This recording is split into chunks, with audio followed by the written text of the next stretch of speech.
It is long overdue that I finally talk about the 5th Goosebumps Tales book. More and more tales to give you goosebumps. Now, this book I read over a year ago, early September, and that's why it's long overdue. I have talked about 4 of the 6 books, one of which I have not read yet because it's the Halloween one, and I'm saving that for next month, which I will review in October. Unlike a year later for this one, but we're finally reviewing it today. I don't know why I held off for so long. I guess I was just kind of forgetting about it, because more focusing on the more popular Tales books, because this is easily the least popular Tales book out there. Nobody fucking cares about book 5, minus some specific stories in here, 2 on the top of my head. And yeah, there's 2 fan favorite stories in here, and I'm going to be sharing my opinion on all 10 of them, of course. They might be a little outdated, but we're going off my opinion from like a little over a year ago. I'm sure it hasn't changed too much because more recent rereads have proven to be kind of accurate, like Slappy New Year. So yeah, let's dive in. And now for the blurb. Reader beware, you're in for 10 more scares. Will Aunt Vera's book of magic spells spell scary trouble for Carrie? Is Jeffrey a musical genius, or is his old guitar he stole really haunted? Are Mike and his brother Ray house-sitting for a monstrous ghost? Find out in these 10 creepy Goosebumps short stories guaranteed to give you a major case of the bumps. I'll tell you flat out, this isn't anywhere near my least favorite Tales book, and in fact, I think it is actually one of the best. Just to tell you for now, because I haven't read book 4, I might put this a little lower. This is in my top 3 as we speak. Eventually, I will rank all of these Tales and the Tales books as a whole, but for now, it ranks top 3. I think this one is very underrated because it's heavily not talked about, and just the stories aren't really talked in a more positive light half the time unless it's the certain story, you know, what's cooking. So yeah, let's talk about the stories I really liked and what I liked about them, and then what I disliked about the ones I didn't like. Now diving into what I liked about this book, or more specifically the stories I liked within this collection. We're going to go to the table's content page and read you some of the more preferred stories here.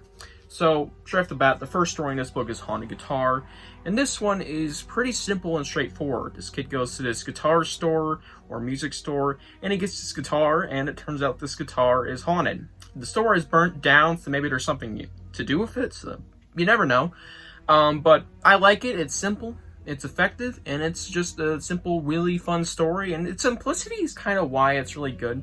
It doesn't really give you any hardcore explanation to why this guitar is so haunted. It's just, it's a haunted guitar. It is what you're gonna get. You don't throw a fit. It's really decent. Now, the next one, Tune In Tomorrow. This is one of the fan favorite stories here, I believe. And I'm no different. This is easily one of my favorites out of here. Alright, Tune In Tomorrow is basically really strange TV magic, I guess. It's very hard to describe, but basically whatever happens on this TV show, it's like a sitcom about some random girl.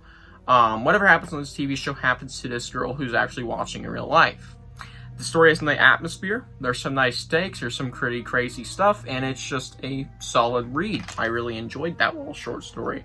Now the next one, Live Bait. This one's very controversial, but I loved Live Bait. Live Bait was crazy, it was really fun, and I think if you're a big fan of thalassophobia horror, maybe you might enjoy this one a lot more because it involves a very large undersea creature, and it has some great foreshadowing, and just, it's really fun and spooky. I really enjoyed that one. Skipping these next 3. Matt's Lunchbox. Not a lot to be said about this one besides it reminds me of Mr. Slobber, if I'm remembering that right.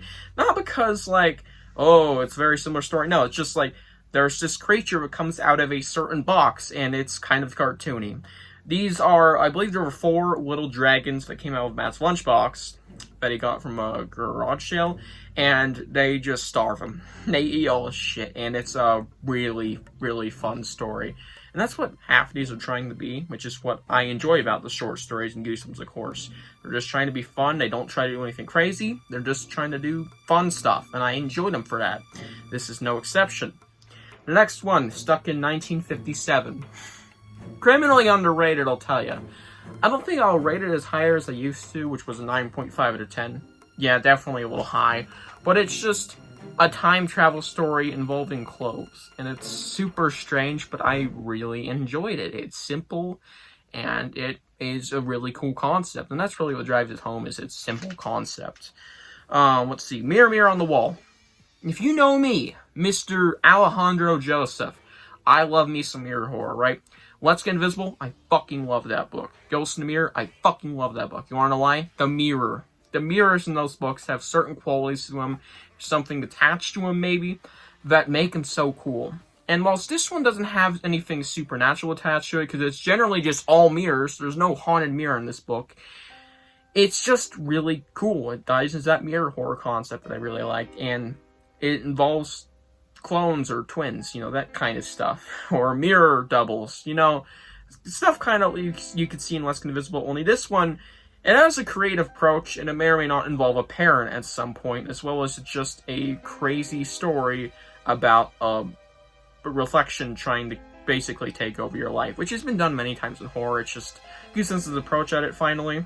Like, its genuine approach, not Less Than Invisible's weird approach at it, but I still loved, is very good. It's a very solid approach at it, and I enjoyed it. Finally, y'all have been waiting for this one, I bet. What's Cooking? Everybody's fan favorite short story. I really like it. There's not a lot to be said about it. Whilst I love the slasher feel of the second half of this psychotic lunch lady ghost entity phantom, I don't think it's amazing in my opinion, but I still really enjoyed it. I think I would rate it higher upon reread, but it's just like, I don't think that highly of it. But to be fair, I get everybody's points, and I completely agree with what people say about it being so good. The urban legends, but more of the urban legend. The fact that it's real, this creepy, crazy ghost lady, and the back to school vibe is even in there, which I kind of liked. That's why I like the Chalk Closet from, I believe, the third short story collection. It's just a really solid story. I just don't think as highly as people think of it. Alright, time to shit on this book a little. Something Strange About Marcy. Oh, and this is a spoiler review, boys. You ready for this shit? I fucking hated Strange About Marcy. There is something strange about Marcy. There's monkeys! Alright? There's the worst twist I've ever seen in Goosebumps in this book, and it is within Something Strange About Marcy. These kids are being followed by this stalker the whole book. It's some new girl, and they know something off about her, but you don't know what exactly. You don't know what exactly is so off about her. She's just stalking them. It's creepy. It's weird. It's off-putting. Then you get to reveal that the main characters, the main squad is, they're all orangutans.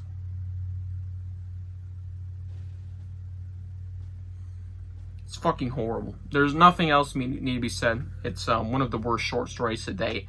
But these next ones aren't as bad. And next up is The Ghost Sitter. This is kind of similar to what I think of another short story, actually directly halfway through the book, I believe. Again, Haunted House Game. Ghost Sitter is pretty basic. It's about a haunted house across the street that may or may not have an entity inside of it. And also, I think this one is a little bit better than Haunted House Game because there's more going for it instead of just stereotypical bland bullshit that I didn't enjoy. I think Ghost Sitter is fine, but it just lacks anything special like the other ones or anything, you know, that really drives the story home. But I enjoyed it. I did not enjoy the reveals, though. And what's the final one? Fun of Spelling. Fun of Spelling is the most mixed one here. And by the way, I believe this was confirmed to be ghost-written. This specific one, at least. Fun of Spelling. Very cool concept, I'll admit. I like the witchy aspect of this and how things work. But admittedly, it really does nothing that I love. It does what it does. It is your typical witch story. There's spells cast, and that's about it. I like the title, though. It's fun with spelling. Get it? And there's even a little bit of spelling in the book, so, you know, I like the title. That's the most I can say. And, of course, the concept of how these, you know, spells work. Anyways, let's move on to my rating. And now for the rating of the book overall. Now, I used to rate this book a little lower than I did, but upon reviewing my ranking, since it did land higher than I initially rated it on Goodreads, I decided to keep it there, not moving it back down, because it really is an 8 out of 10. I think this story, 8 out of 10 times, is relatively enjoyable, and whilst 3 of the stories didn't land the most, I think the really, really good ones make up for at least one of them, which makes an 8 out of 10. I really enjoyed this one. I think this is one of the better of the short story collections. I used to think it was weaker, but that was when I was only first reading or first rereading some of them for the first time in fucking ages. Now I think it is definitely up there in short stories, and I think there are some really great ones or unique ones to be offered here, minus Something Strange About Marcy. But even then, I enjoyed those 2 weaker ones to an extent. They're kind of fun, like fun with spelling. Kind of. And here's my ratings for all of them. I have just updated them right before I click record, just to get them as accurate as possible. So yeah, there's my ratings for all 10 of them. If you guys want to know, do this in I believe, every Tales review. And yeah, I hope you guys enjoyed this video. Tell me what you think of Tales to Goosebumps Book 5 below, and I'll see you guys in the next one. Bye.